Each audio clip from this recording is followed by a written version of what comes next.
on too big to fail banks. You're on the Senate Banking Committee. So some of the salient facts that you had mentioned in your speech, you said that the top 6 banks are bigger than the next 50? The top 6 banks are bigger than the next 50 banks, including some pretty good-sized banks. The top 6 banks used to make up, only 20 years ago, about 18% of gross domestic product. Now they make up 65%. So the banks have gotten bigger and more concentrated, making them too big to fail, also giving them not just economic power, but political power in resisting change and resisting the kind of rules that these banks should live under. And escaping prosecution.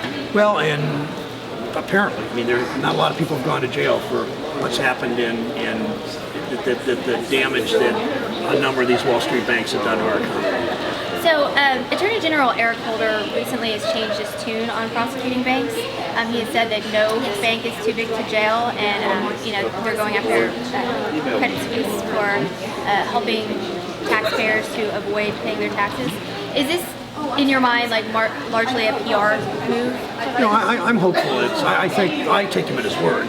I think that I'm not a lawyer and I can't make a judgment on these legal issues, but I do know the American public is pretty amazed that this much damage was done to our country, this much damage was done to our economy, this many people lost their homes, this many people lost their jobs because of bank malfeasance. And there doesn't seem to be much contrition, and there doesn't seem to be much. The banks seem to be doing. Their executives still seem to be getting big bonuses and all that. And I think that I don't think Washington has really responded in the way that we should. Well, the Chase shareholder meeting was the annual meeting was just on Tuesday, and they voted to raise Jamie Dimon's pay even higher. I believe it was by 75%. To $20 million, I believe.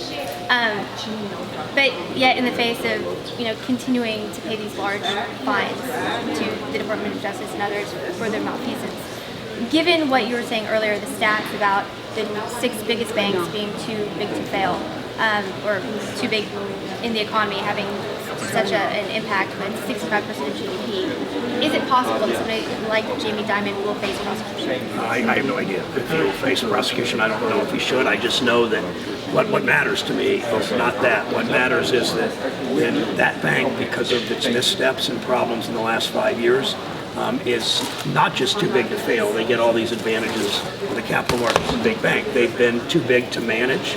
Clearly, as smart as Jamie Dimon is, he's very capable, but he hasn't been able to manage that bank and avoid the missteps because that institution is so large, and they're too big to regulate. And that fundamentally is why these banks, why we've got in too big to fail, because they do too much damage to our financial systems.